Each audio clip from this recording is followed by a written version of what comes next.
இந்த இனிய மாலை வேளையில் தமிழக வாழ் இலங்கை தமிழ் ஏதிலியர் மன்றம் நடத்தும் 6ஆம் ஆண்டு மாபெரும் மாணவர் பாராட்டு விழாவினை சிறப்பிக்க வருகை புரிந்து இன்று இந்த அரங்கத்தினை நிறைத்து கொண்டிருக்கும் மூத்தோர்கள் அனைவரையும் முதலில் வாழ்த்தி வணங்குகின்றேன். அடுத்தபடியாக இந்த விழாவினை ஏற்பாடு செய்த நிர்வாகிகள், தலைவர்கள் முதல் அனைத்து நிர்வாகிகளுக்கும் எம்முடைய வாழ்த்துக்கள். திரு மோகன்தாஸ் அவர்கள், திரு SP சுதர்சன் அவர்கள், திரு B தியாகராஜன் அவர்கள், திரு M களஞ்சிய தீபன் அவர்கள், திரு E இந்திரன் அவர்கள், திருமதி S மருசெல்வி அவர்கள், திரு P ரூபசீலன் அவர்கள், திரு J பிரதீசன் அவர்கள் அனைவருக்கும் எமது வாழ்த்துக்கள். ஒரு விழாவை ஏற்பாடு செய்யணும் அப்படின்னா மிகப்பெரிய முயற்சி மட்டுமில்ல, அதை எக்ஸிக்யூட் பண்ணுறது ரொம்ப ரொம்ப முக்கியம். அதில் கிட்டத்தட்ட 6 ஆண்டுகளாக நடத்தி கொண்டிருக்காங்க. அதில் 6ஆம் ஆண்டு நான் இங்கே உங்களோட நான் இருக்கிறேன் அப்படின்றது எனக்கு பெருமை. இந்த 63வது வார்டில் 97ஆம் ஆண்டு திருமணம் முடிந்து பாரதிதாசன் தெருவில் தான் ஃபஸ்ட்டு நாங்கள் குடி வந்தோம். அங்கே இருக்கும் பொழுது ஒரு படித்த பேசிக்கலாக ஒரு ஆசிரியை, நான் கல்லூரி படிப்பை முடித்து அரசியல் களங்களில் பயணிக்காவிட்டாலும் தற்போதுதான் அந்த பயணம் எனக்கு கிடைத்திருக்கிறது. கொள்கை ரீதியாக வளர்ந்து பலவற்றை பார்த்து, பெரியாரிலிருந்து பேரறிஞர் அண்ணா காலத்தில் நான் அவர்களை பார்த்ததில்லை, அவர்களோடு வாழ்ந்த காலத்தில் நான் இல்லை. ஆனால் அதற்கு அடுத்த வந்த தலைமுறைகள், கலைஞர் கருணாநிதி அவர்களாக இருக்கட்டும், அத்தனை பேர் அறிஞர்கள் இருக்கக்கூடிய காலங்களில் நான் வாழ்ந்திருக்கிறேன் அப்படின்றதுல எனக்கு ரொம்ப பெருமை.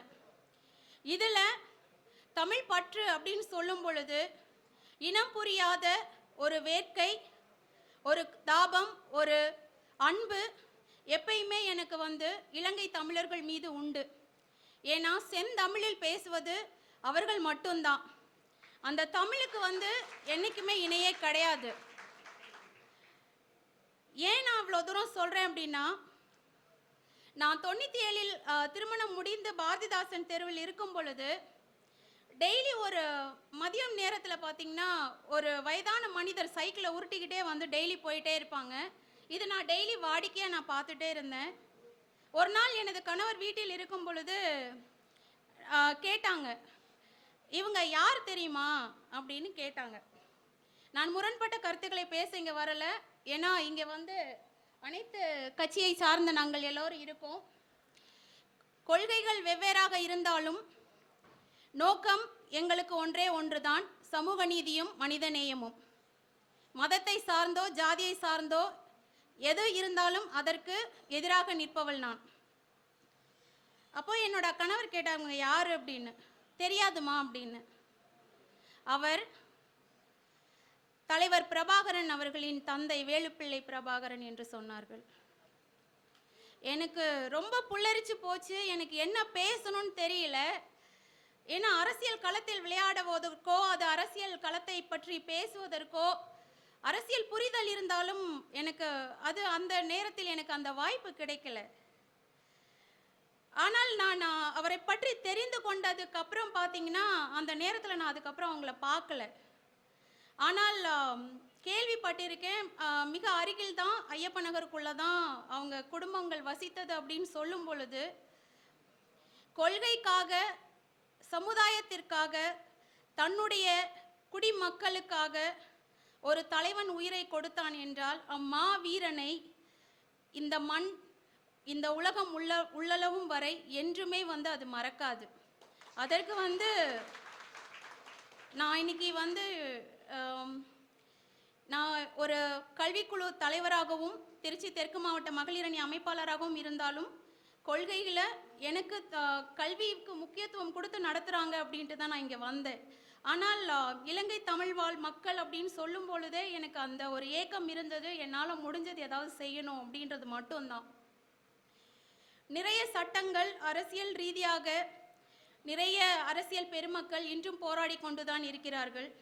ஒன்றிய அரசினை நோக்கி கேள்வி கணைகளை தொடுத்து கொண்டுதான் இருக்கிறார்கள்.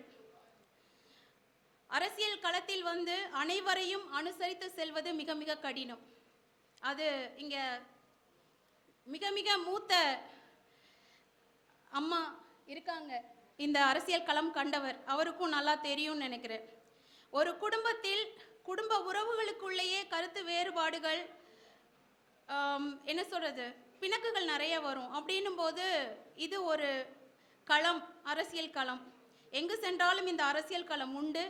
இருந்த போதிலும் மக்களுக்கான, இலங்கை தமிழ் மக்களுக்கான அந்த நியாயமான கோரிக்கை கிடைப்பதற்கு உண்மையான தமிழ் பற்றுள்ள ஒவ்வொரு மனிதனும் கண்டிப்பாக அதை சொல்லும் போதே அந்த ரத்தத்தில் சூடு ஏறணும்.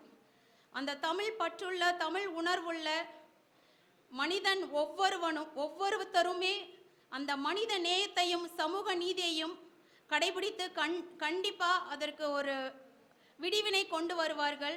அதற்கு கால தாமதமாகலாம். ஏன்னா எவ்வளவோ போராட்டங்கள் இருந்தாலும் ஒன்றிய அரசில் அந்த சட்டத்திட்டங்கள் கொண்டு வரும் பொழுது வாக்கெடுப்பு அப்படின்னு சொல்லி ஒரு இதில் அப்படியே தோத்து போகுது.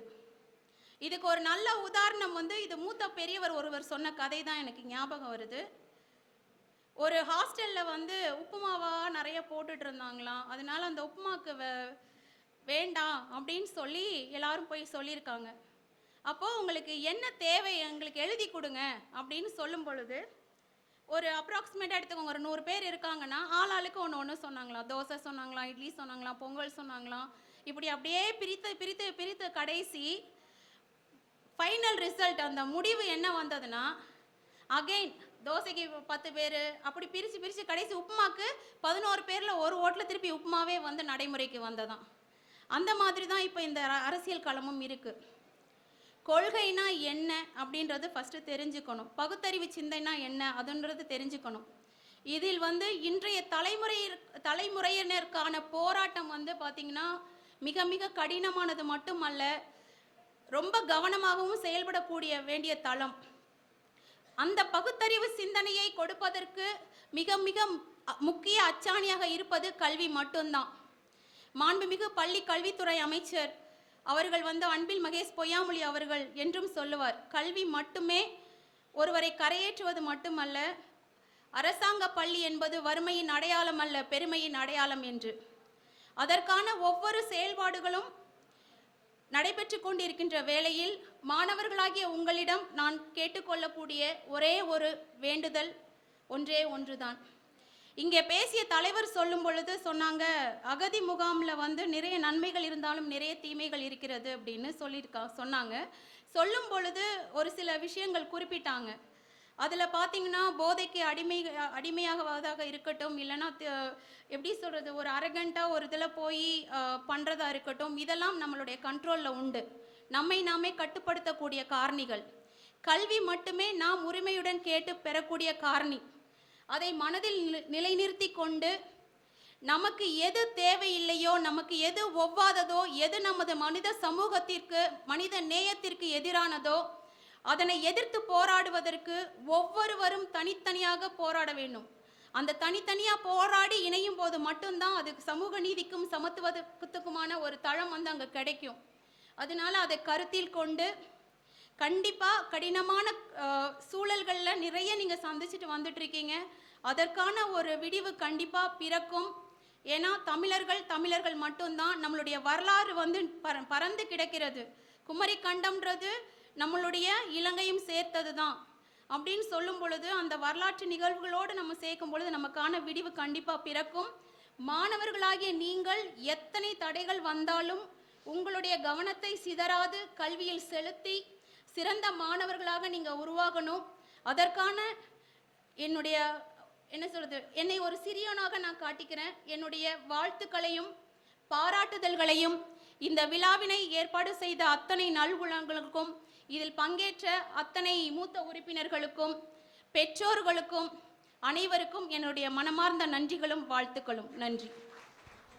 சிறப்பான ஒரு வாழ்த்துரை வழங்கிய அன்பு சகோதரி பொற்கொடி அவர்களுக்கு எங்களது தமிழக வாழ் இலங்கை தமிழ் எதிரியர் மன்றம் மற்றும் அனைத்து மாணவர்கள் பெற்றோர்கள் சார்பாக நன்றிகளை தெரிவித்துக் கொள்கின்றோம்.